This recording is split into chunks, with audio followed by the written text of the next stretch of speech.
My name is Alex, and I was 25 when it started.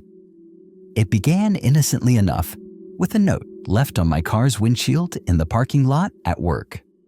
It was just a small piece of paper with a simple message scribbled in a hurried hand. "Hey, saw you smiling today. It was nice. Hope you have a great week." I thought it was from a coworker, a friendly gesture, maybe a bit cheesy but harmless. I smiled, crumpled it up, and went on with my day. Over the next few weeks, the notes continued. They weren't daily, but they were frequent enough to become a peculiar routine. Sometimes they were on my car, other times tucked under my apartment door. They evolved from simple compliments to specific observations. "I like that blue sweater you were wearing on Tuesday," one read. "Your hair looked amazing when you put it in a bun," said another. It was a little unsettling, but I told myself it was just a shy admirer. I didn't feel threatened, just seen. The feeling of being seen took a dark turn one night. I had spent the afternoon cleaning my apartment, a chaotic process of moving furniture and boxes. I was exhausted and fell asleep on the couch, surrounded by my mess. The next morning, a note was on my coffee table. The sight of it made my stomach drop. It said, "I hope you slept well last night. Don't worry, I tidied up the books for you." I hadn't tidied anything. I looked at the bookshelf, and the few books that had been knocked over were neatly stacked again. My throat went dry. Someone had been inside. The fear that followed wasn't a sudden jolt, but a creeping, suffocating dread. I called the police, but without any sign of forced entry, they couldn't do much. I changed my locks immediately and installed new cameras. I was living in a constant state of panic. Every creak of the floorboards, every shadow, felt like a threat. A week later, another note appeared. It was on my pillow, left there while I was out getting groceries. The handwriting was the same, but the message was a single, terrifying line. "I just wanted to make sure you were sleeping okay." That's when I finally saw him in the hallway, the new maintenance man with a set of master keys jangling from his belt. The calm look on his face as he walked past me, as if nothing was wrong, was the most horrifying thing of all.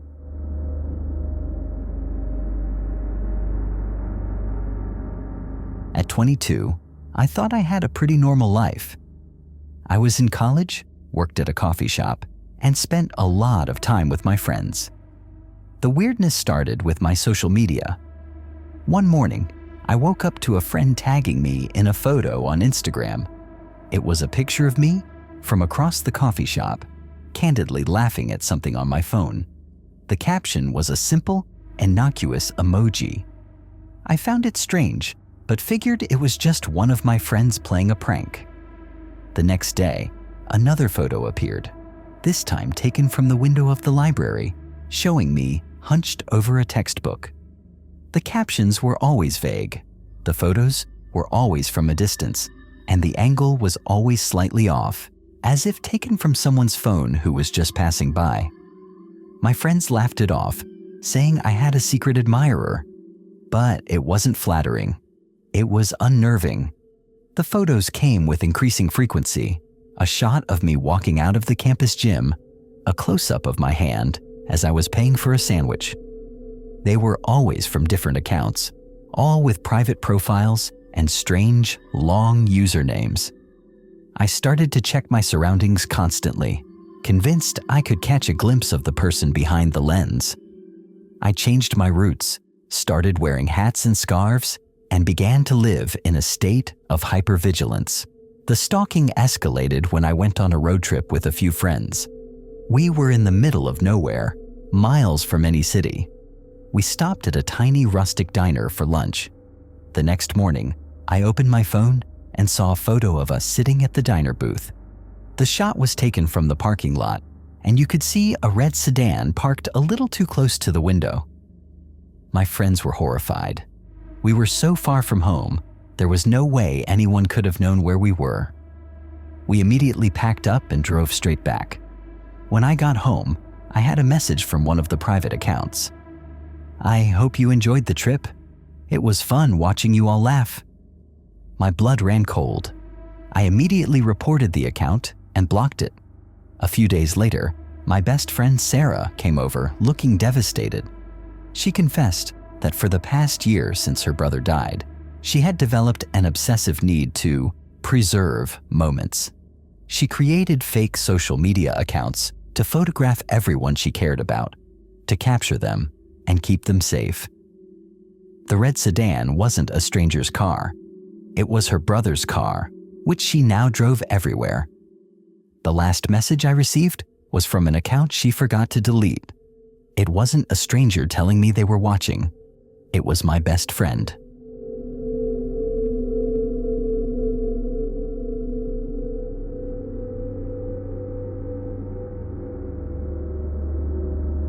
I was 30 years old and a creature of habit. My life was a predictable loop. Home, work, gym, home. It wasn't exciting, but it was safe. That sense of safety was shattered the first time I noticed the red sedan. It was parked 2 houses down from mine, and it stayed there all day. I assumed it was a visitor to one of my neighbors, but the next day it was there again. And the next. It was always in the same spot, always facing my house. After a week, my routine was no longer just my own. I would leave for work, and it would pull out, a car length or two behind me. I would get home, and it would park again. The paranoia was a suffocating weight. I tried different routes, taking side streets and back alleys, but no matter what I did, the red sedan was always there, a persistent, silent shadow.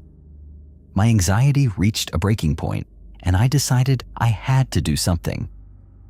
One evening, after a particularly long day, I came home, parked my car, and watched the sedan pull up and park as usual. I took a deep breath, walked out of my garage, and started marching down the sidewalk toward it. My heart was pounding, but I was done being scared. I had to know who was behind this. As I got closer, I could see the car's interior was dark. I assumed that the person was just hiding, waiting for me to turn back. I kept walking, and as I reached the driver's side window, I leaned in and peered inside. The driver's seat was empty. The entire car was empty. My mind went blank with confusion. The doors were unlocked and the keys were in the ignition. On the passenger seat, there was a small tablet and a camera on a tripod, aimed directly at my house. The camera was on, and on the tablet screen, I could see a live feed of my front door.